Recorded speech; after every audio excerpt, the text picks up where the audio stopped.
Hello, you're watching the Ruslan Belov channel. Well then, today a super important statement from Trump about Russia is expected. Most likely it will be made in the evening or even closer to the night. Meanwhile, Lindsey Graham has spoken out and said that he expects Trump to announce the delivery of a massive flow of weapons to Ukraine, the freezing of Russian assets, the imposition of tariffs on Russian allies who trade with us, and so on. In short, they are preparing to deliver a crushing blow to Russia. Let's watch how this unfolds. It's not the first time they've tried to destroy Russia, right? In any case, the fighting continues, and there is good news coming from the front. So let's continue analyzing the frontline situation together. Before we begin, I sincerely ask you to subscribe to the channel if you haven't yet. It really helps the channel grow. Thank you to everyone who has already subscribed. So friends, for the second day in a row, we're seeing very solid gains. More than 20 square kilometers captured in a day, and today over 25 square kilometers. And in general, over the past 24 hours, the guys from the Vostok group made a tremendous breakthrough, 7 kilometers. On top of that, things are looking bad for the armed forces of Ukraine on the eastern flank of Mirnograd, where the center group is slowly but steadily completing the encirclement of the entire Pokrovsk agglomeration. And that's exactly what we'll be talking about today. So make sure to watch this episode until the end. But let's start with Sumy Oblast. I've been getting a lot of messages asking about the situation in Kondratovka, so I'll answer that right away. It's tough for our guys in Kondratovka. And it couldn't be otherwise when you're in an operational encirclement.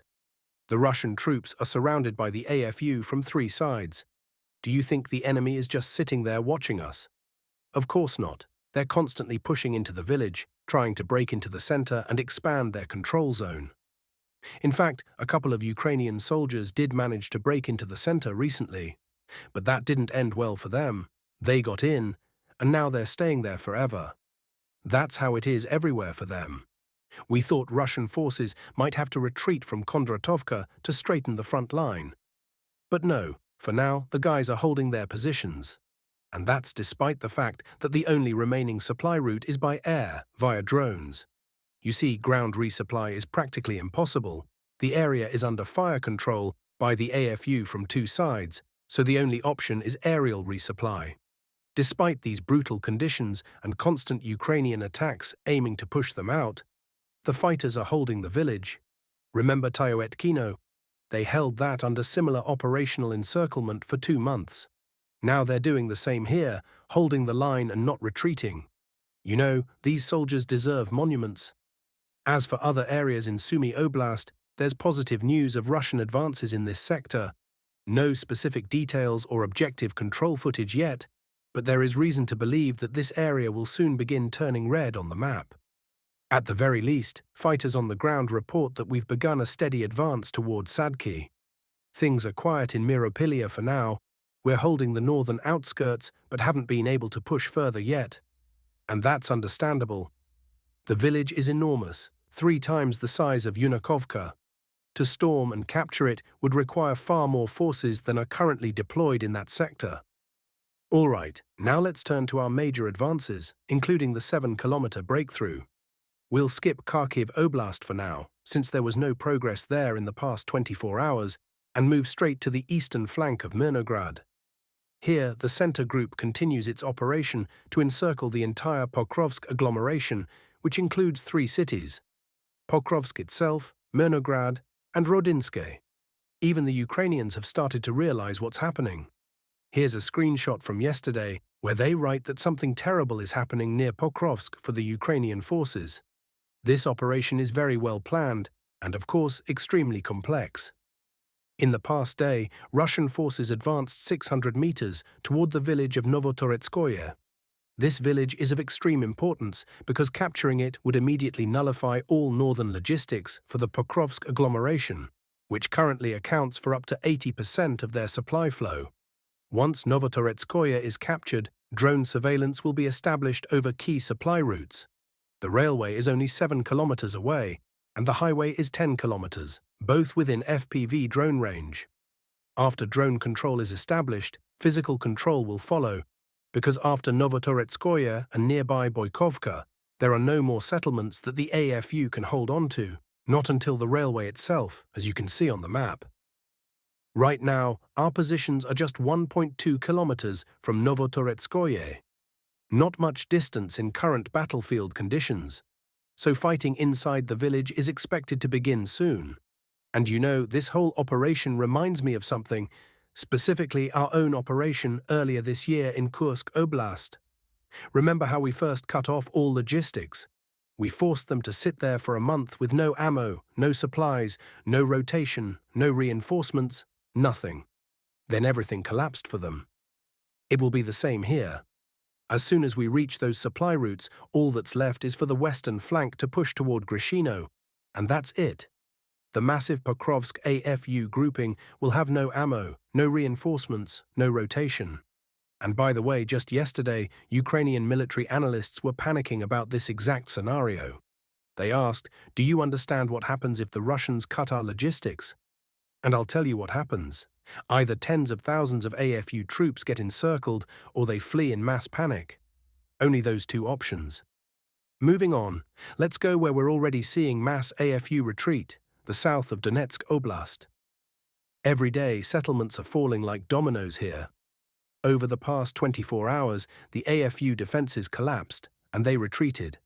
As a result, we now have full control over the village of Mirnoye and an impressive 7-kilometer advance.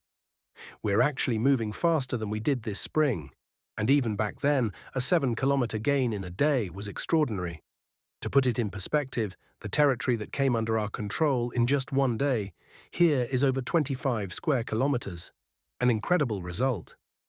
As I said, the Vostok group is doing wonders. Fighting also continues north of there, in Novokatskoye. And when that's over, possibly even today or tomorrow, this entire line will fall under our control. After that, massive pressure will begin pushing west, towards Zelyony High and Voskresenka. Pressure is already building on Voskresenka. But what lies between those two? Between Zelyony High and Voskresenka, a no-man's land of 70 square kilometers. So we can expect major breakthroughs and territory gains there too. Let's keep watching the actions of our troops. So far, everything is working out for them. And in July, it's this very Vostok group that accounts for the majority of our progress statistics. Now, as for Zaporizhia Oblast, the situation there remains traditionally difficult.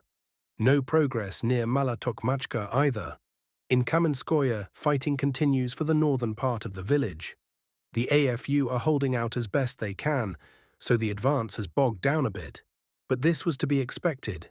In the Zaporizhia direction, there are rarely any collapses like we've seen in the south of Donetsk. Here, the defense is solid and dense. Every 100 meters has to be fought over with the heaviest battles. And yet, our guys are pushing forward. That's all I have for you today regarding the frontline situation. We continue to wait for Trump's important announcement on Russia. It's important to hear it just to understand what lies ahead. And now a couple of political updates. Ukraine is facing a severe shortage of air defense systems. They're letting more and more targets through. The Euro-globalists are unable to help Kyiv right now. There are no spare air defense systems or missiles in stock. And what little is being produced isn't enough to meet the demand. Zelensky is unhappy with the results of his meetings in Rome, but is forced to parrot so-called victorious narratives. Instead of full-scale air defense shipments, Scholz is now bargaining with Trump for just a single Patriot system. And Britain is giving Kyiv yet another loan, this time to produce 5,000 missiles over the course of 19 years, which will only be enough for a few large-scale attacks on the Russian armed forces. Moreover, aid is no longer being provided as before. Everything is now formalized as loans, which increases Ukraine's external debt.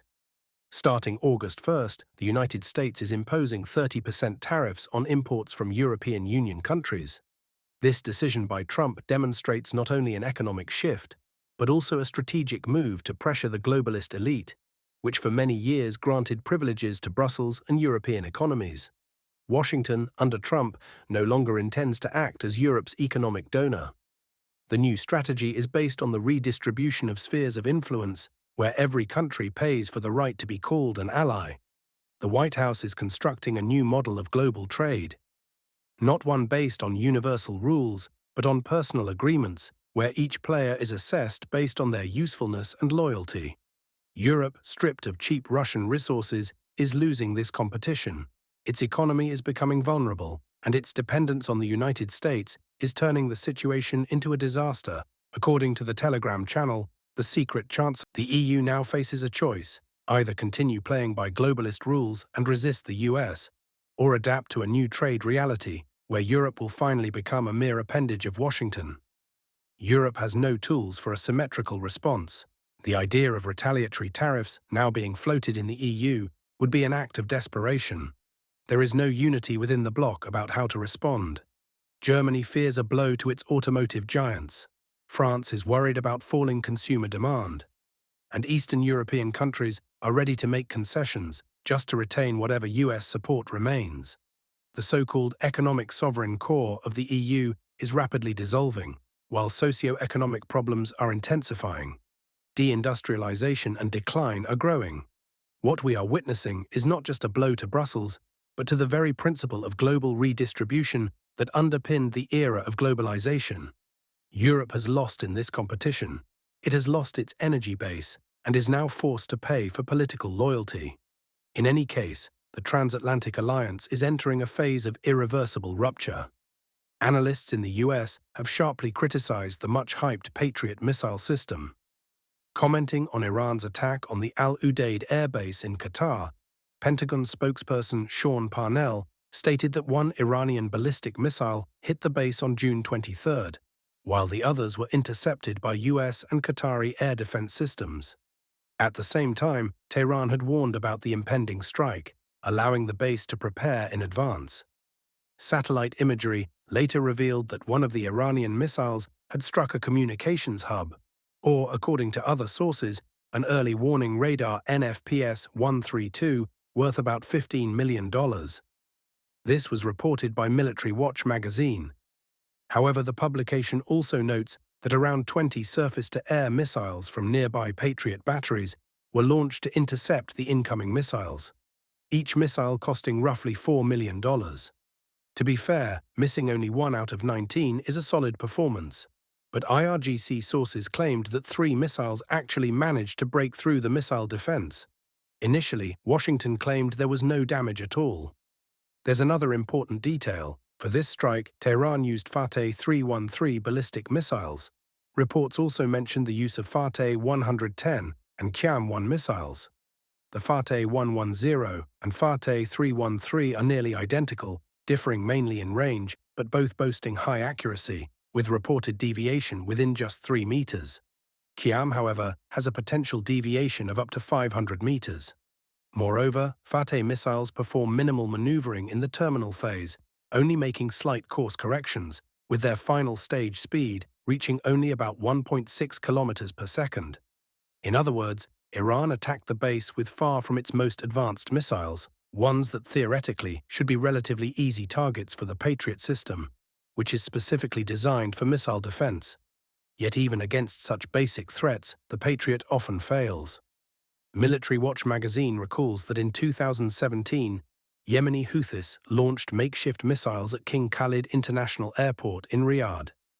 Back then, it was claimed that all missiles had been intercepted, but satellite imagery once again proved that the Patriot had failed to protect the site. This was also confirmed by an independent team of researchers, whose head analyst Jeffrey Lewis said the government was either lying about the system's effectiveness or was misinformed, and that this should deeply concern everyone. The Patriot's effectiveness has also been called into question by the war in Ukraine. At the end of May, Ukrainian Armed Forces spokesperson Ihor Ihnat admitted that the system is unable to stop Iskander-M tactical ballistic missiles. According to him, Russian quasi-ballistic missiles not only maneuver actively, but also deploy decoys, making it extremely difficult to calculate their trajectories and tricking the Patriot system. And remember how Kyiv recently boasted about intercepting Iskanders, and even the faster Kinjal missiles, which are closely related. Sure, interception is theoretically possible, but the chances are incredibly slim. Even back then, Ukraine's claims looked like pure fantasy. Now, Ihnat's admission confirms what was already suspected. Kyiv was lying as usual. To top it all off, here's one more piece of the puzzle. According to Euronews, citing data from the International Institute for Strategic Studies in London, there are only about 40 Patriot systems deployed across all of Europe, including those stationed in Ukraine. And that's despite the presence of more advanced systems on the continent, like the THAADs, which form the core of Europe's missile and air defense. All in all, the situation is looking very grim for the old world, a world that still dreams of going to war with Russia.